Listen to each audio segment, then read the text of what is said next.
Am I audible?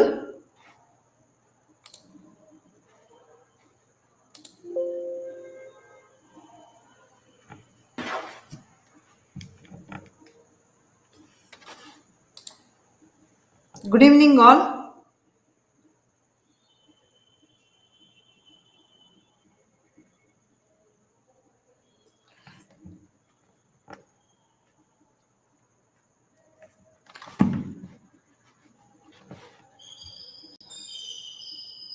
Okay, shall we start?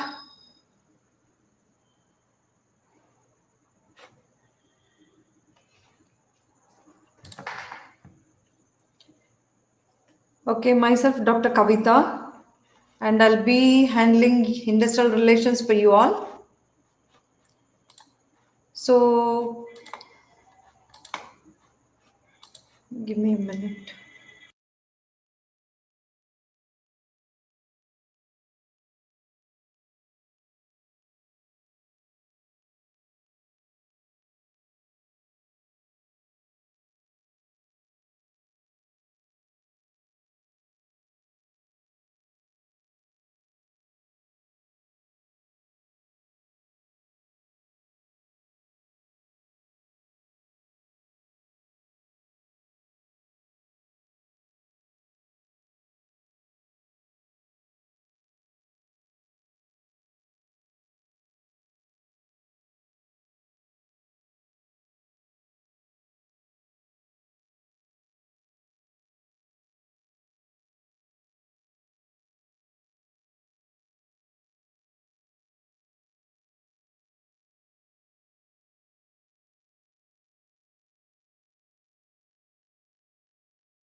Give me 2 minutes. I'll be starting the class.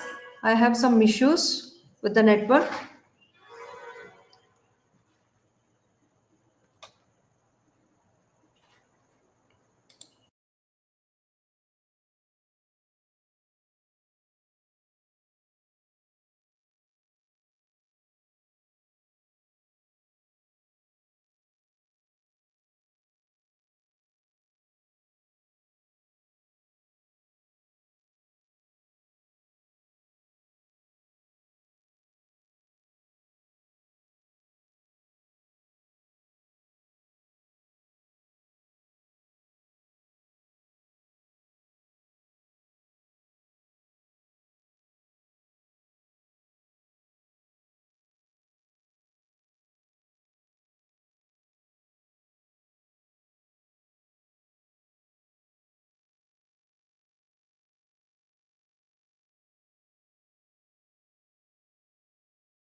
Okay. Can you hear me now, everyone?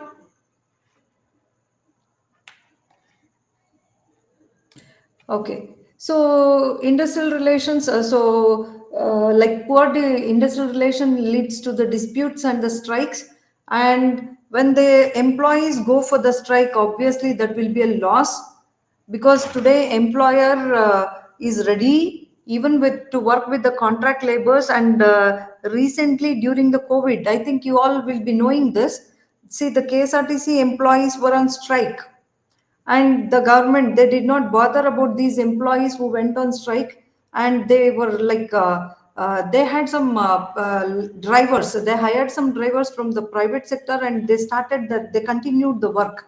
And that was not a problem at all. Therefore, even today, the employees think twice if they want to go on strike. And when the employees go on strike again, that will be a loss for the employers, because when the employees doesn't work, see, the employees are treated as the asset of the organization. And when we treat the employees as assets, and it is the employees who is going to work in the organization. And if they doesn't work, obviously when there is no productivity, that would be a loss for the employer. And again, this is a chain link actually. When the employees doesn't work, even the employer will be on loss. And when the employer is on loss, again, it cannot be like the salary or the bonus, whatever is cannot be given to the employees. And that will also lead to the bad goodwill or the bad reputation of the industry.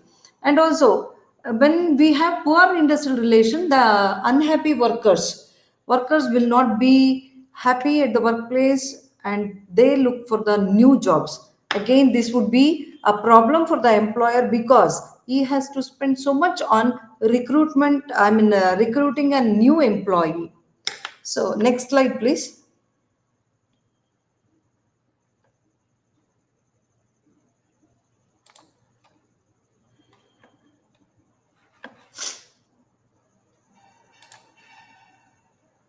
Okay, if we know the definitions and all, you can read on your own. Say, I'll just read one definition. As I said, it's a relationship between the management and the employees, or among the employees and their organization.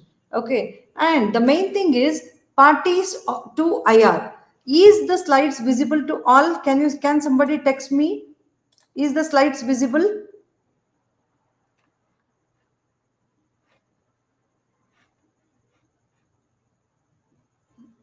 Can somebody tell me whether the slides are visible to all?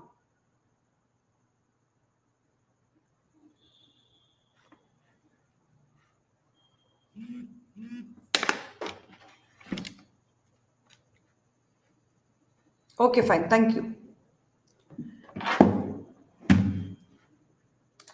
Okay, so normally parties to industrial relation, these are all the actors in the industrial relation, I could say. So that is the employees, employers, and government.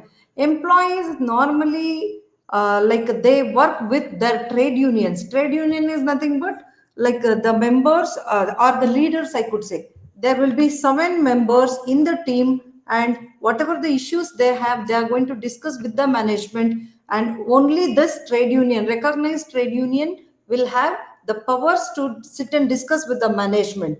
So instead of going an employee, say if there is a problem with an employee in the company, if the employee alone go to the management and talk, he may not get justice sometimes, nor the employee might be shy, or the employee may not be able to go and talk, sit and talk in front of the management. Therefore, he make use of this trade union. And trade union members, trade union leaders will work for the all the they work as representatives of all employees. And employer will work with the employer associations. In order to be strong, employers will also make their own associations together, and they form an association, and that will be employer association. Whatever the issues they have, this could be based on the nature of the industry, like same manufacturing industries or IT industries. All the employers together, they form an association, and they frame the rules and regulations which is required. And it could be also according to the geographical area. And the next one is government, and obviously as it is related to the society, we are in the society, so we'll have the court interference of this court and tribunals. Okay, and objectives of industrial relations. Say, industrial relation is very important. As I said, we are dealing with the human beings at the workplace. Human beings cannot be treated as we treat the machines. Okay, so human beings, the mind, the moods and minds would be fluctuating. So each and every minute, we need to give importance to the employees. We need to treat them well so that they'll return in the form of the working conditions. They'll work and they'll give us the profit. Say, objectives of industrial relations.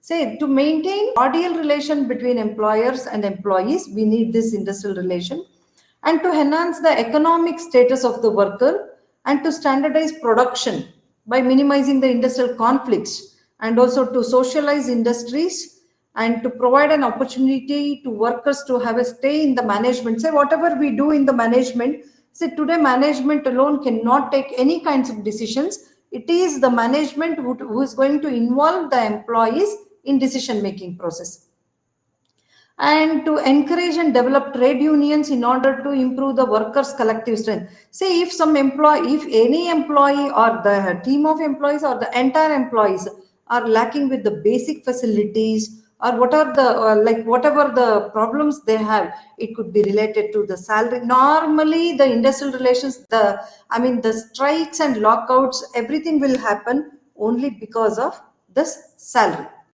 Majority of the things, strikes are happening for the salary. And employees today are not only expecting the good salary, they are also expecting the good working environment and working conditions. Therefore, whatever the problems they have, they take it to the management in the form of trade unions. Okay, and the other objective is to improve the workers strength. Say, normally the trade, many of you might be working in the companies. Okay, so normally the workers' strength will be the trade union leaders will be very strong, and also some of the trade unions will be linked or tied up with the political parties. Okay, and also this industrial relation to avoid industrial conflict. Say, when the employer and employee have good industrial relations, they'll not have any problems at all. And in order to, if at all there are few problems, in order to minimize that, we'll make use of this industrial relation, and also to maintain industrial democracy. Why this industrial relations is important? It is important because, as I said, this is a continuation of the objectives, I could say. Okay, so it is benefited to the workers, as well as it is a benefit to the management. Okay, it will also improve the productivity, and it is a conducive environment for the new programs, and it reduces the industrial disputes, as well as it reduces the wastages. See, whenever the management and the employees both, I mean the employer as well as the employer, both have good understanding, absolutely there will be no disputes. Disputes is nothing but the conflicts or the differences among the employees. Therefore, when they doesn't have any disputes, employees know what has to be done, what are their rights. Okay, every day no need to tell employees to come to the workplace, and to the management or the employer should stand with a stick behind them and to get the work done. It is the employees, even they know today what is right and what is wrong. And especially after this COVID, even you all might be aware, it is very difficult to get a job. Okay, so today both employer as well as the employee, both are they think twice before doing anything. Say, employer may, if the employer doesn't treat the employee well, employee is ready with the resignation letter. Okay, and at the same time, if the employee doesn't work, even the management is ready to send them out. Therefore, we need to have a good understanding between the employer as well as the employees there. And when we have the cordial relations, so obviously there would be less number of wastages or the disputes. Okay, next is approaches to the industrial relations. Say, the first one is psychological approach. So psychological approach, say as a continuation, whatever I was talking in the previous slide. Say psychological approach, say here the mindset of the human being.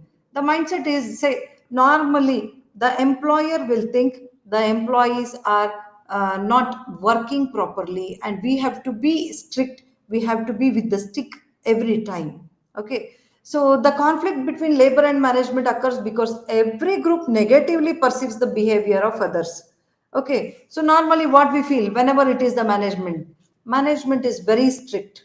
Management will not allow us to work properly. Whatever we are expecting, the management is not providing all the benefits, and the management will think if at all we give all the benefits, the employees may not work properly. Okay, so like the problem related to these factors is related to the income, level of education, communication, or all I could say is the understanding and misunderstanding between the employer as well as the employees.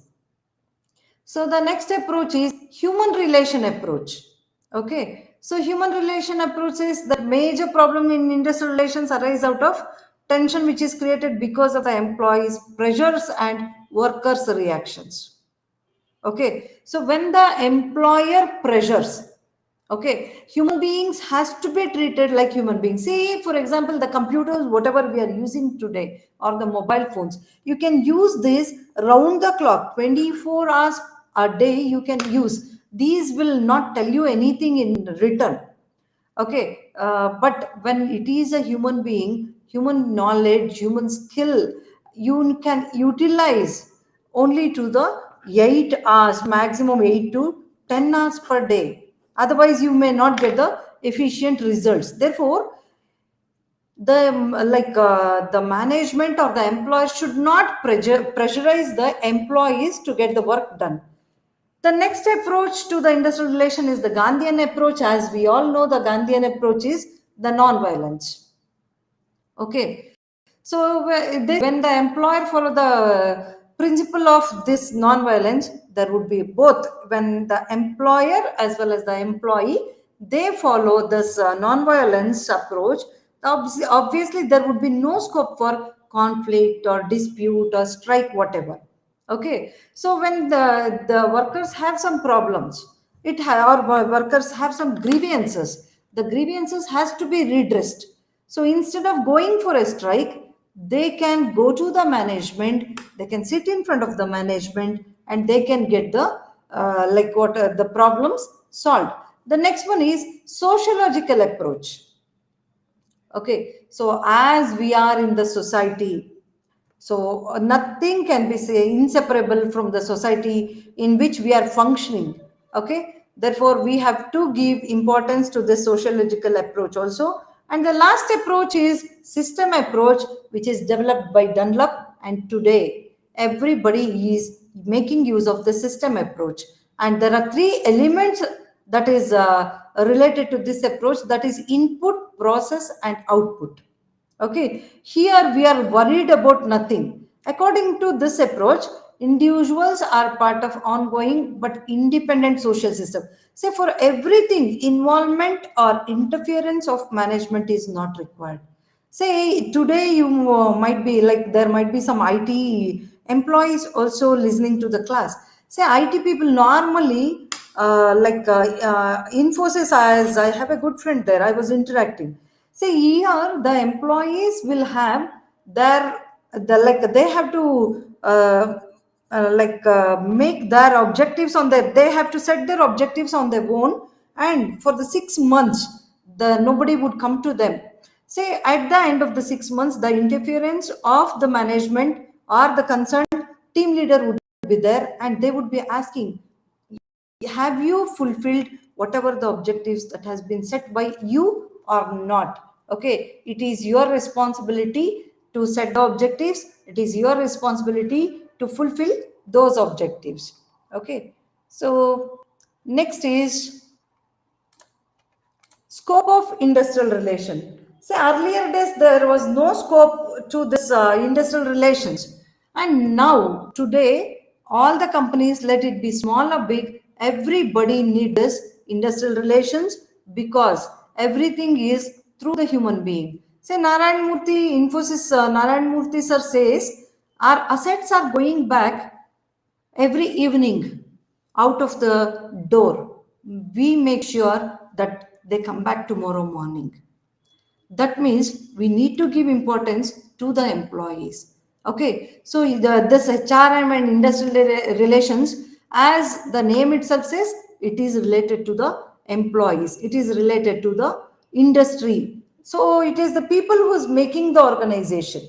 Okay, therefore, say the scope of industrial relation is very vast. Say the scope could be seen in the collective bargaining. See, the normal bargaining is also like we can take an example. See, sorry, instead of going alone and bargaining somewhere, say it could be a vegetable market, it could be a shopping mall, whatever it is. Say, instead of going alone, if you go in the team, if you are in the collective, if you are bargaining collectively, so the result would be different. Therefore, collective bargaining here in the workplace, so normally the employees will write their demands, the charter of demands we call this as. Say the employees will have demands. It could be for the bus, it could be for the transportation, it could be for the food, it could be for the salary, or it could be for the incentives, it could be for the bonus, whatever the working conditions, it could be for the flexi hours, whatever. So what they do is, whenever they have problems, so they make a chart of demands, and once in every 3 years they go to the employer, I mean the management. It is the trade union who has the right to go to the management and discuss all these issues. So collectively, when they go, instead of going alone, when they go sit with the management, they sit, they discuss, they come to a conclusion. So these trade union members will act as representatives of all the employees, and they get the problems solved then and there with the management. And also see the unfair labor practices. Whatever the unfair labor practice is nothing but whenever the employees are at the workplace and some unfair practices are happening from either from the management side or from the employees. Say gambling at the workplace, for example. Okay, or somebody has consumed the alcohol and they have come to the workplace, so what action has to be taken? Okay, that would be discussed in this industrial relation. And standing orders 1946 Act says, it clearly says standing orders are nothing but the rules and regulations that has been set for each and every company. Okay, so even when you're the organizers told me that many of you are working. I don't know whether you're all aware of these standing orders or not. If you are not aware, go to your company and ask for a copy of the standing orders. Okay, standing orders are nothing but the rules and regulations of the company. Say it would be different from one company to another company, but normally there is a model standing orders of Karnataka, and every company would be following this with few amendments according to the nature of the company. There might be some changes. So these standing orders will say who is an employee and what is a leave, what is a leave rule, and if an employee is continuously absent, okay, say what is unauthorized absenteeism and everything. So all the rules and regulations will be mentioned here. And machinery for settlement of industrial dispute. So whenever we have a fight at home, what do we do? Normally, when we have a fight at home, we don't go outside. We try to solve within the family, within the four walls.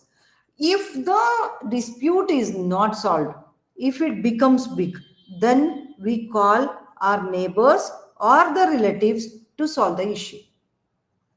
If it is not solved there, then we try to go to the local police station, or if it is not solved, we'll go to the court. Okay, so same way in the companies, there would be a separate settlement machinery, and that consists of the works committee, board of conciliation, conciliation officer, and the court tribunals, industrial tribunal, and the local tribunal as well as the national tribunal.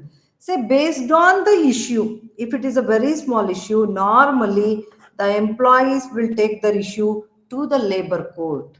Okay, and everywhere there will be labor court, and whenever we say court here in this industrial relation or at the workplace, it is related, it is not related to the civil issues, it is related to the labor issues, and we have to go to the labor court to solve the issues whatever we have. Okay, and workers participation in management. Earlier days the employees used to be hired and fired.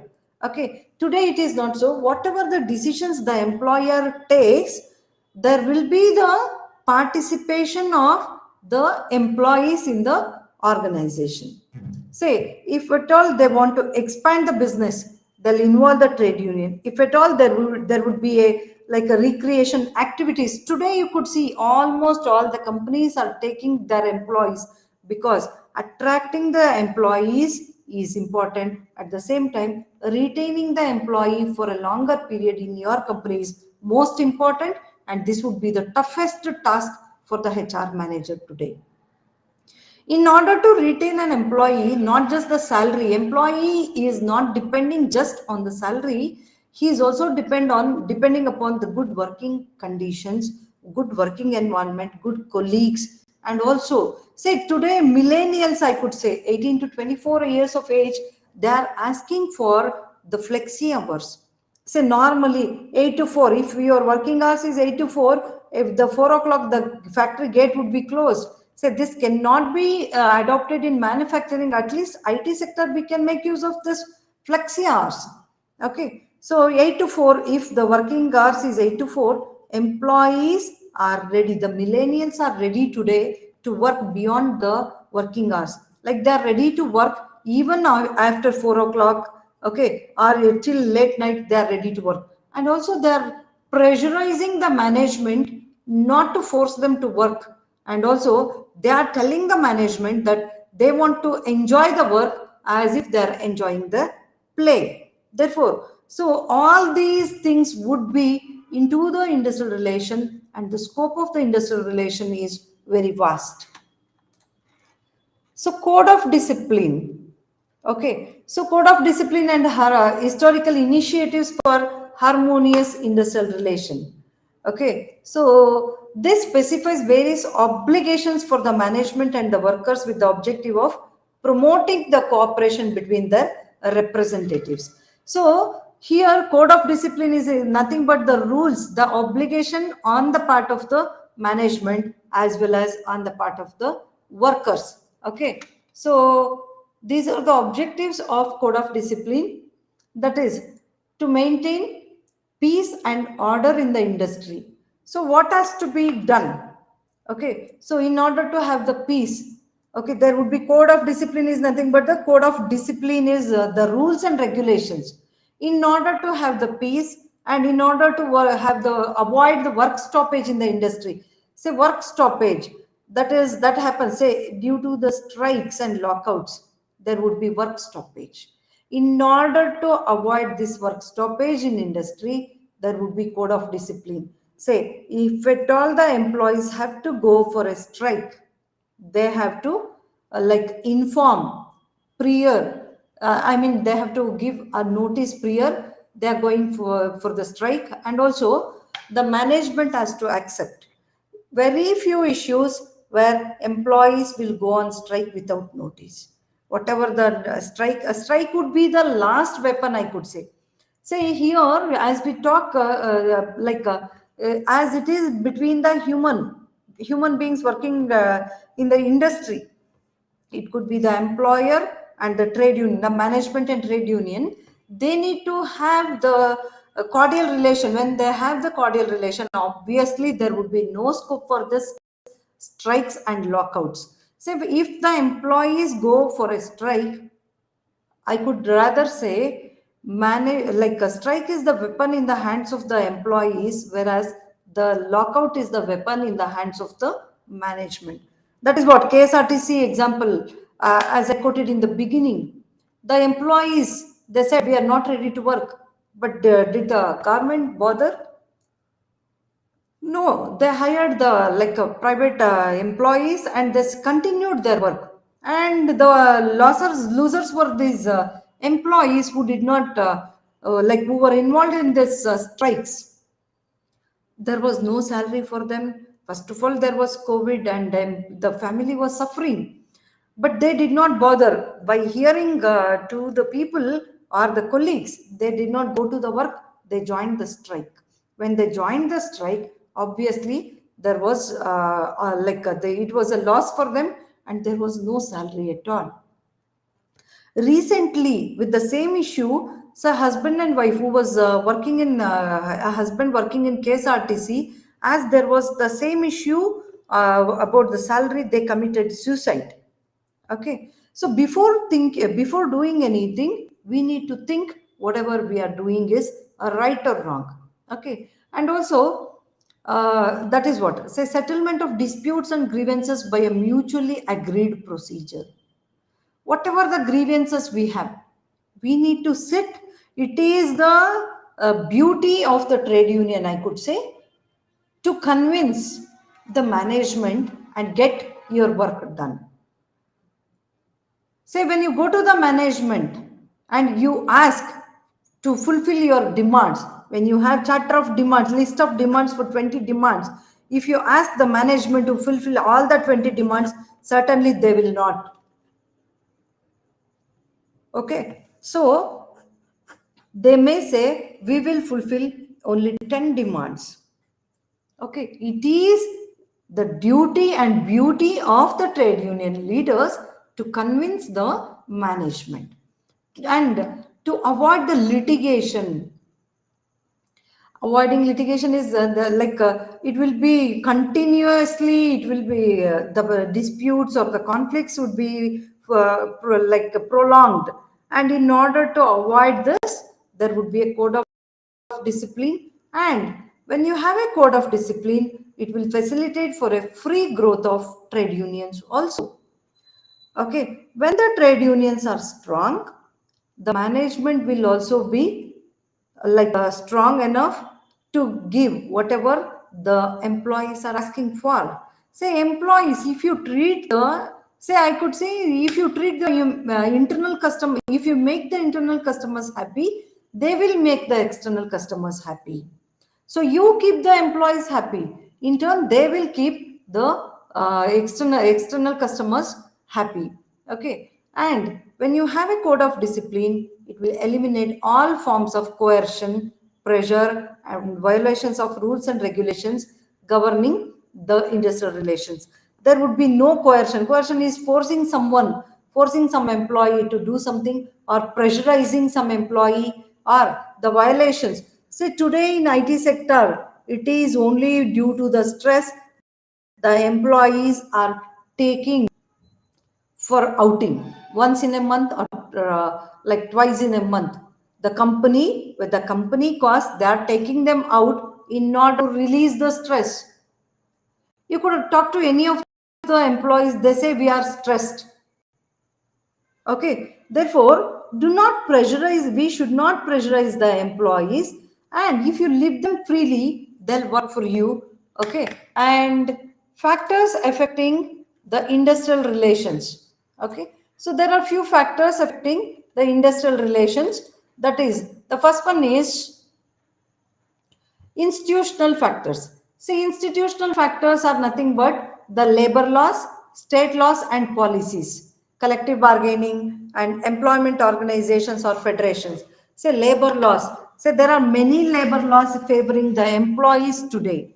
Whatever the laws they have, I'm talking about LAWS laws. Okay, so whatever the laws we have today are in favor with, say, for example, Minimum Wages Act 1948 says the minimum wage should be given to the employee, and if the employer is not paying the minimum wages, the employee can directly go to the labor court and sue and file a case in the labor court. Therefore, even the management is worried about the employees. Okay, today employees cannot be harassed so easily. Okay, and the next one is economic factors. Say economic factors are nothing but the type of ownership of the industry, whether it is private or government or cooperative and everything, and the type of government, and also nature of the workforce. Okay, so these are all the economic factors which has an influence on this industrial relations. And the next one is the social factors. See, social factors is related to the industrialization and the classes. Classes, high class, the medium class, middle class, or the low class, or the caste, and these are the things we had earlier days. Okay, today we can see, we can like I can see it is minimized.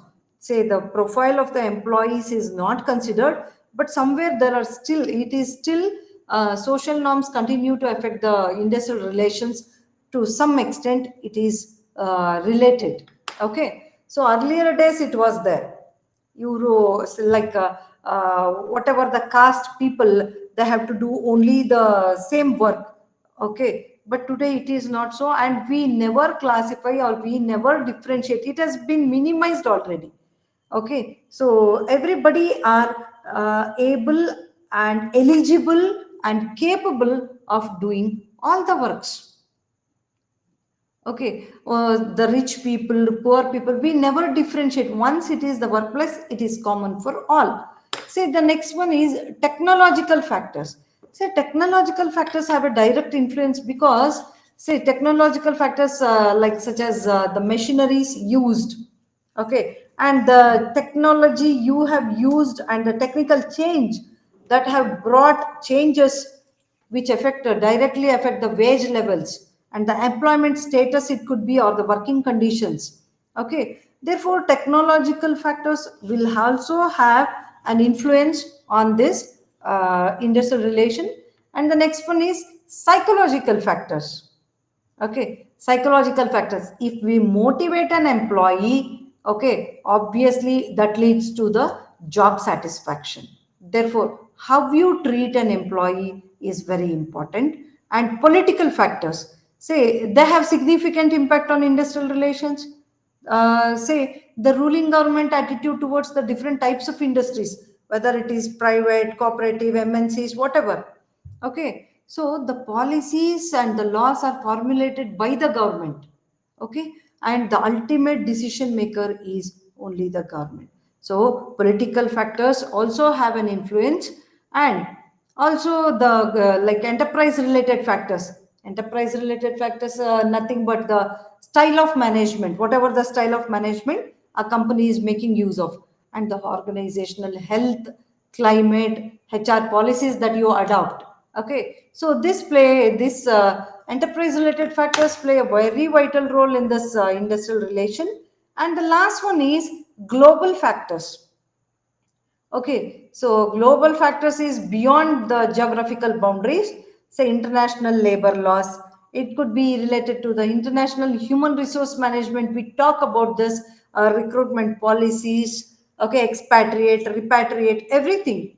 Okay, so all these factors will have an impact on these industrial relations. Okay, so this is all you have in your first unit. So I don't know whether I was very fast. Okay, fine. Any questions you can text me now.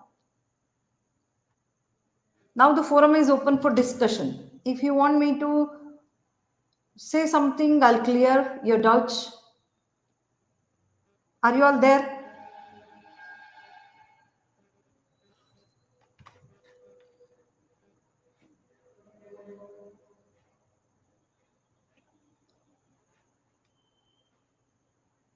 Are you all there?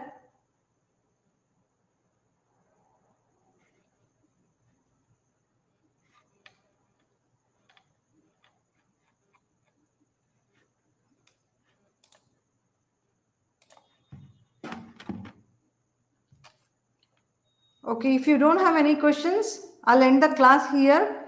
Tomorrow, I would be starting with this Trade Union Act 1926.